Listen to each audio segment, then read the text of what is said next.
Good morning, everyone. This is On Love with Linda Wolff. Today, I want to talk about awareness. Awareness and noticing signs of people around you, maybe someone you're in a relationship with, and knowing to respect that space that they want to be alone.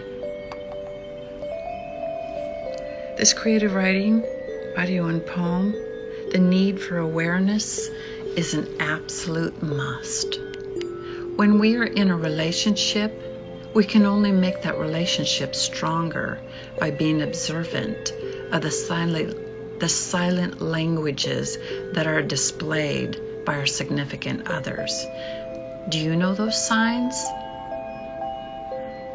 I've only been in a relationship for 3 months now, and I already know the signs. I have picked up on the signs that my partner displays, and he doesn't have to display it sometimes.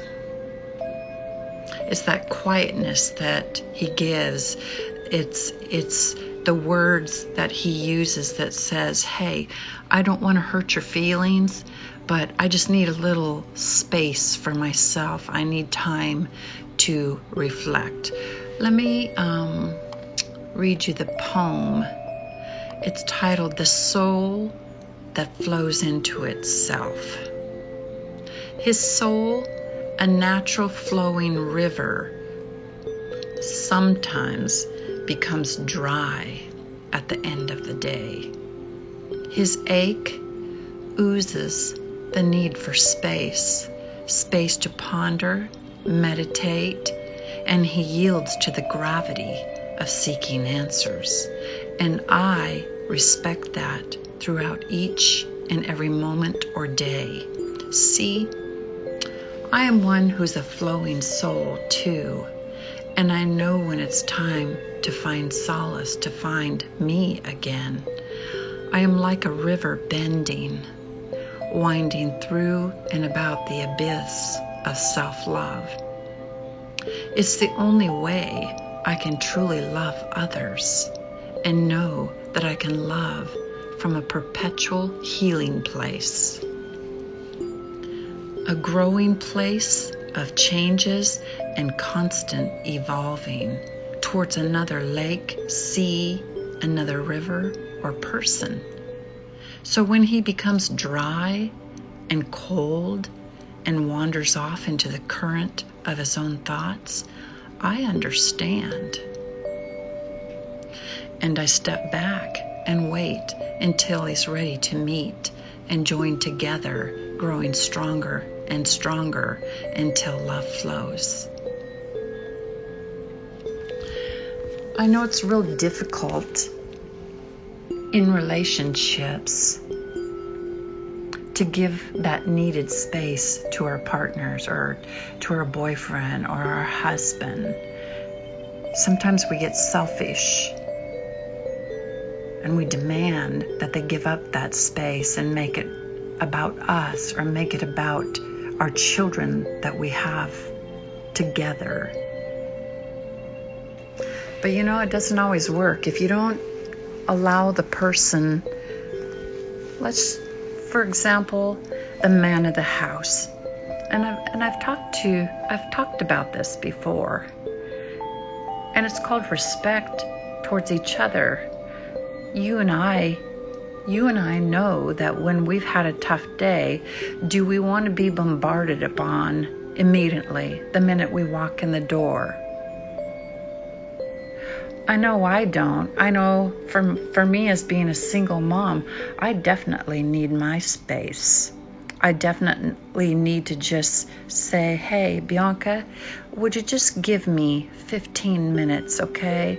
Just let me walk in the door. Let me put my things away. Let me just have a little bit of quietness, and then I will be ready to give you all of my attention.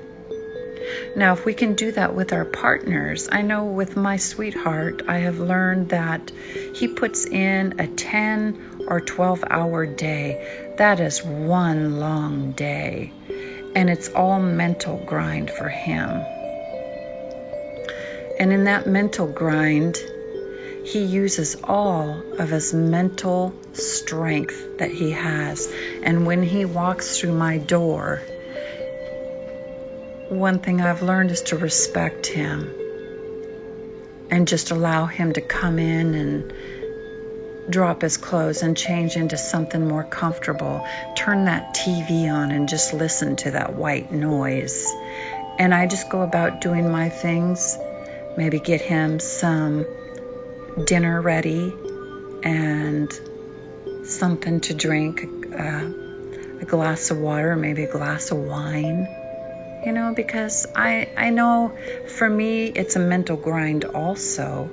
When I write, I have to have complete quietness, and I have to have this mental focus to be able to write poetry. Because when I write, I dive deep into myself, into the core of my being, and that's where my poetry flows from. And if I was never allowed the quiet little place that I need to take in order to write that poetry, I wouldn't be able to write it. Because you have to be able to block out some certain things. You have to be able to hear and listen to your own soul speak. And if you're never allowed that time to do that, the time to re-energize the soul, you start becoming smothered. And as boyfriends or girlfriends, we can smother our partner enough that we will actually force them to walk away, because they don't want to be constantly smothered. They want to have that open space where they can just say, hey, I don't want anybody around. Not that I don't love you. I love you immensely, but I need time for me. So that is what our lesson is for today, is to be considerate of those people who love us so much, and not to be always selfish of their time. To step back and say, hey, okay, you're grumpy. Okay, I'm going to back off and I'm going to give you a little space and let you collect yourself, because you need to collect yourself. That's a part of self-love, is being able to say, I got to step back. You guys need to just back away for a minute and give me my time for me. We all need that. It's what keeps us healthy mentally. It's what keeps us balanced in life. Food for thought today, you guys. God bless you. Hugs and kisses to all of you. To all my friends out there and all my fans, followers that come here to listen to these podcasts. I so appreciate you. This is Linda signing out. Goodbye for now.